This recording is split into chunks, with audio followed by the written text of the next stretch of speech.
जंगल में टूनी नाम की एक अनाथ चिड़िया रहती थी। कोई भी पक्षी उससे बात नहीं करता था। हे भगवान, क्या मैं इतनी बुरी हूँ? जंगल का कोई भी पक्षी मुझसे बात नहीं करता है। मैंने इनका क्या बिगाड़ा है? ये कहकर वो सो जाती है। तभी जिगरबाज वहाँ पर आ जाता है। अरे वाह, आज टूनी चिड़िया अकेली बैठी है अपने घोंसले में। आज इसे छोड़ूंगा नहीं। जिगरबाज टूनी चिड़िया को घोंसले के साथ उठाकर नदी के पास वाले पेड़ के पास ले आता है। छोड़ो मुझे, जाने दो जिगरबाज, मैंने तुम्हारा क्या बिगाड़ा है? जाने दो। ऐसे कैसे छोड़ दूं? काफी दिनों से किसी चिड़िया का शिकार नहीं किया है। जैसे ही जिगरबाज टूनी चिड़िया पर हमला करने वाला होता है, तभी पेड़ के पास से एक तेज हवा आती है, जिससे जिगरबाज उड़कर चला जाता है। थोड़ी देर बाद टूनी चिड़िया को जब होश आता है, उसका एक पंख चांदी का और एक पंख सोने का हो जाता है। क्योंकि वो एक जादुई पेड़ था, टूनी चिड़िया उड़कर अपने घोंसले में आ जाती है।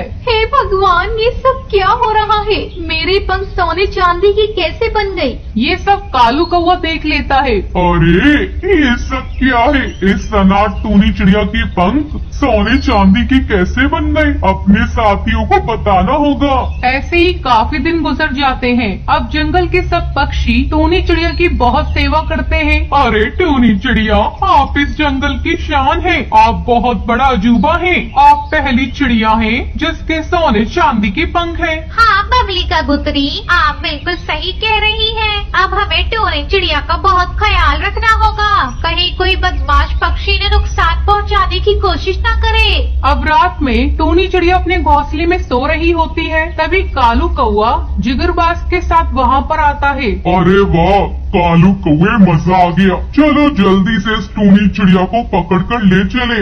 मैं इसके सोने का पंख लूंगा। अब वो दोनों से पकड़कर ले जा रही होते हैं। टूनी चिड़िया चिल्लाती है, बचाओ, कोई मुझे छोड़ो, मुझे कालू को ये जाने दो, बचाओ, कोई मुझे बचाओ। उसकी आवाज सुनकर जंगल के सब पक्षी जाग जाते हैं। कालू कौवे से अपने अड्डे पर ले जाता है और टूनी चिड़िया के पंख तोड़ने वाला होता है। तभी जंगल के पक्षी उसे बचाने आ जाते हैं।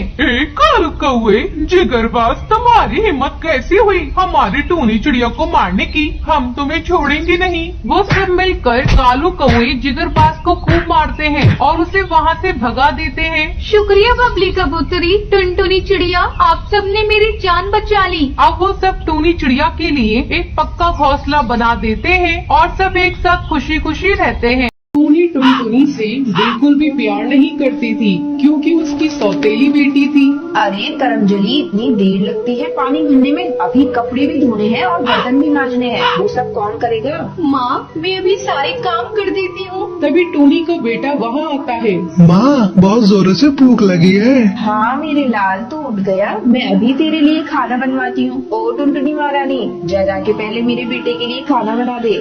माँ, मैं आज खाने में फल खाऊंगा।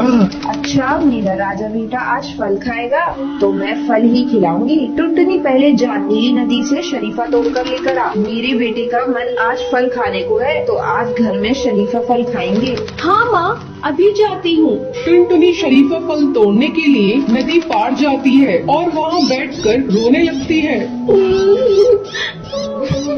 माँ, तूने मुझे कैसी जिंदगी दे दी? मुझे भी अपने साथ ले रही होती माँ। मेरी सौतेली माँ मुझसे बहुत काम कराती है और मुझे खाने को भी नहीं देती। माँ, कहाँ हो तुम माँ? मेरे सामने एक बार आओ। तुम मेरे सामने क्यों नहीं आती माँ? तुम्हें मेरे दर्द दिखाई नहीं देता? तभी उस नदी पार पानी पीने के लिए एक बुलबुल आती है। जब वो टुनटुनी को रोते हुए देखती है तो उससे पूछती है, क्या हुआ है बेटा? तू इस नदी पर बैठकर क्यों रो रही है? मेरी माँ मुझे अकेला छोड़कर चली गई और मेरी सौतेली माँ मुझसे बहुत काम करवाती है। लेकिन तेरे पापा वो तेरी माँ को कुछ नहीं कहते। पापा को कुछ नहीं पता कि मेरी सौतेली माँ मुझ पर कितना अत्याचार करती है। मैं जब भी उनसे कुछ कहने जाती हूँ, मेरी माँ मुझे पीटने लगती है।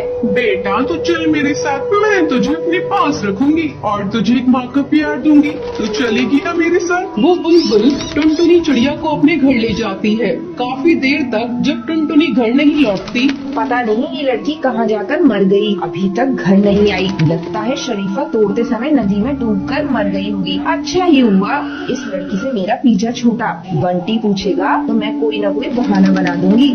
शाम को जब बंटी घर आता है तो टूनी रोना शुरू कर देती है। बंटी पता नहीं टुनटुनी कहाँ चली गई, बहुत देर से घर में नहीं आई। कई दिन से कह रही थी कि मैं अपनी माँ के पास जाऊंगी, लगता है वो उसी की खोज में चली गई। अरे पागल, तूने मुझे चिट्ठियाँ लिखकर बताया क्यों नहीं? पता नहीं मेरी बेटी किस हाल में होगी, मैं अभी उसे ढूंढने के लिए जाता हूँ। बंटी को टुनटुनी नहीं मिलती और वो खाली हाथ घर लौट आती है। समय तेजी से गुजरने लगता है और टुनटुनी पढ़ लिख कर डॉक्टर बन जाती है। अरे माँ, तुम्हारी ये हालत कैसे हो गई? तुम कौन हो बेटा? मुझे आँख से दिखाई नहीं दे रहा है, तुम मुझे कैसे जानती हो? माँ, मैं तुम्हारी बेटी टुनटुनी हूँ। बेटा मुझे माफ कर दे, मैंने तुम्हारे साथ बहुत बुरा किया। तेरे जाने के बाद अचानक मेरी आंखों की रोशनी चली गई और मैं अंधी हो गई बेटा, और एक तूफान में बंटी और पप्पू की मौत भी हो गई। मैं बर्बाद हो गई बेटा, बर्बाद हो गई। माँ, तुम चिंता मत करो, जो हो गया सो हो गया। अब मैं तुम्हें कहीं नहीं जाने दूंगी, तुम मेरे ही साथ रहोगी। फिर टुनटुनी और टूनी